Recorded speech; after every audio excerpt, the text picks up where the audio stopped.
What's up, everybody? Derek Anderson, the DA. All right, everybody. So, look, we got to turn back to the #1 movie on the planet right now, K-Pop Demon Hunters, which, in my opinion, is one of the biggest, if not the biggest, cultural phenomenon in the last couple of decades. And I'm not playing when I say that. This is one of the most dominant cultural pieces of art that we have seen over the last 20 years. I can't think of anything that was on this level, going all the way back to Titanic, when Titanic came out back in the 90s. It feels like it's in that same ballpark. It is ridiculous how big this thing is. Look, this shows you right here how big it is.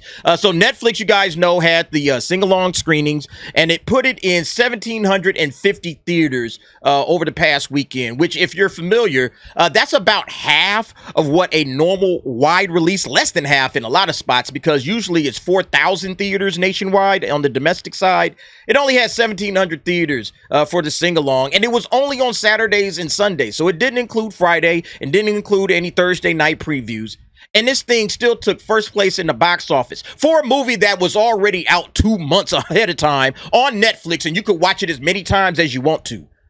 And Netflix is just eating it up right now, man. They are dominating everywhere. Everybody just got to bow down and say, damn, Netflix, y'all did that. All right, y'all did that. They took the risks.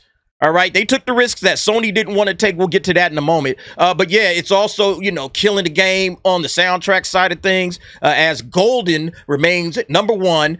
K-Pop Demon Hunters now has 4 songs in the Hot 100's top 10, a historic first for a soundtrack. So it's doing things that the soundtrack's never done. We've never seen anything like this before. That's what I'm saying. It is one of the most dominant cultural pieces we've ever witnessed. All right, so you're watching history being made right now, and of course you knew what was coming next. We was going to end up eventually seeing K-Pop Demon Hunters become the most watched movie in Netflix's history. It beat Red Notice with 236 million views with 25 days still to go. So wherever Red Notice was at the end of its run, it's already beaten that number, and it still has 25 days to go to catch up with it. So by the time we get to this 236 or these 25 days that we got less, we're probably looking at, like 350 million views or something like that? I mean, this thing is just absolutely crushing the game right now. You got to give them credit, man. Credit where credit is due. We rip things when they're bad. We got to praise things when it's good. When it's working, it's working. They're making all kinds of money right now. #1 watched movie in Netflix's history. Here's the chart. Shout out to Mac. Here's the chart on that. So you can see this green line. This was Red Notice. Got out to a huge start, because of Dwayne "The Rock" Johnson. Everybody was watching it. But then it kind of tapers off and it just kind of flattens out a little bit. Meanwhile, here's K-Pop Demon Hunters just rising. It looks like the same line, just up, right? That's what it's doing. Up, and it's going to keep going up. Again, I'm thinking this thing might finish up at, 350 or whatever in the same time frame. Who knows? But yeah, here's another piece. You guys probably already expected this one to come as well. Sony and Netflix are now in deal talks on making a K-Pop Demon Hunters sequel happen. An Oscar campaign for the film will also happen. Yeah, so Sony, don't make a mistake, okay? All right, don't drop the soap this time, Sony. All right? Because now this thing is huge, and it's time to renegotiate with Netflix so you guys can make some bread off of this. Because look, they got jobbed, man. All right, and I can't really blame Sony for the position that they ended up in when it comes to K-Pop Demon Hunters, because nobody saw this coming. Netflix didn't see it coming either.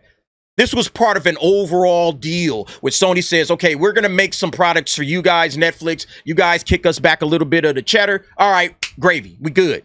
But they didn't know that this thing was going to blow up the way it did. I doubt Netflix knew it as well. But yeah, we're getting a sequel, all right? This article's on Variety. K-Pop Demon Hunters 2, Sony and Netflix in early talks for the sequels. Let's go ahead and read about this. Looks like a Huntrix reunion tour is in the works. Sony and Netflix are in early talks for a K-Pop Demon Hunters sequel, following up on the animated feature that became a streaming mega hit over the summer. Earlier Tuesday, K-Pop Demon Hunters overtook Red Notice notice on Netflix's all-time charts, becoming the most watched film in the service's history at more than 236 million total views. The film's original soundtrack also notched 4 songs on the Billboard Top 10 simultaneously. First time that's ever happened in the history of the Hot 100. We just saw that. The K-Pop Demon Hunters phenomenon became such a supernova that it even prompted Netflix to break from its theatrical reverse principles to give the animated movie a sing-along release in more than 1,700 North American theaters. I think that, deserves some round of applause for Netflix, because they didn't have to do that.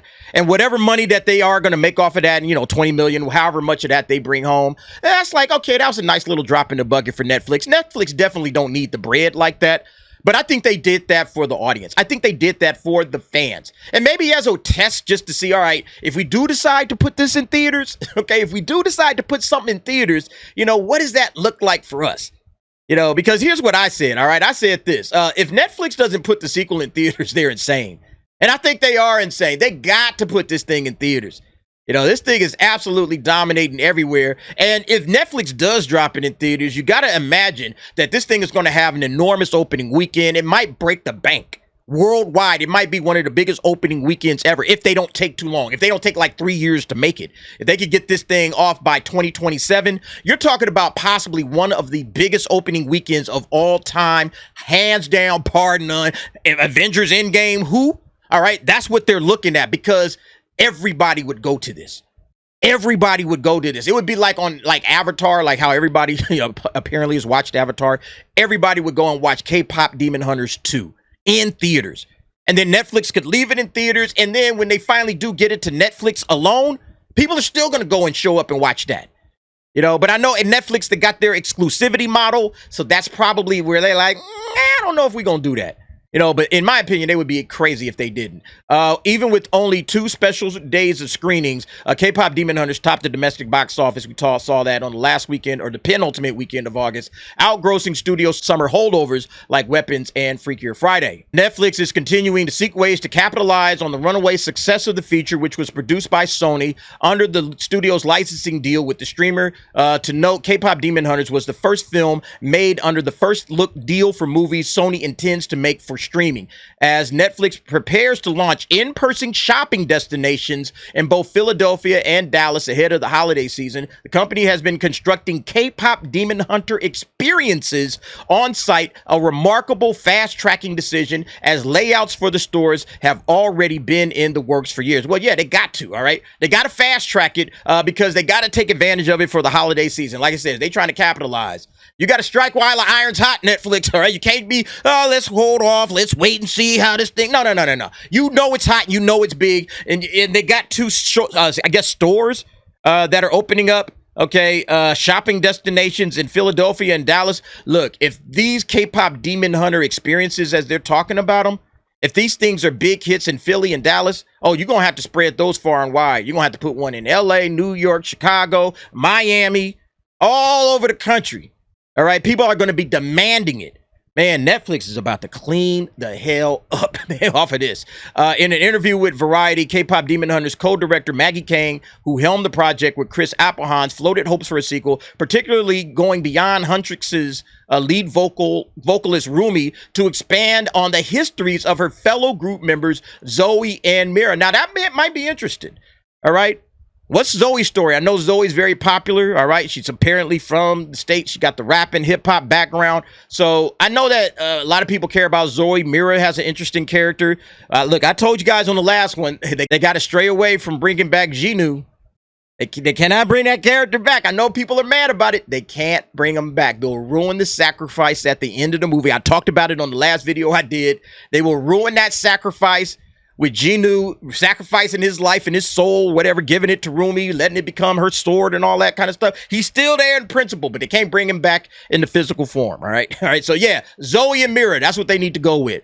We set up so much for potential backstory. Obviously, there's a lot of questions that are left unanswered in areas that are not explored, and we had to do that because there's only so much movie you could tell in 85 minutes, Kang said. This was Rumi's story, and we have backstories for Zoe and Mira, ones that we actually put in the movie, but it just kind of rejected it. It just wasn't the movie for those stories. Yeah, don't get too bloated. Keep it simple. I would keep it around the same 85-minute length.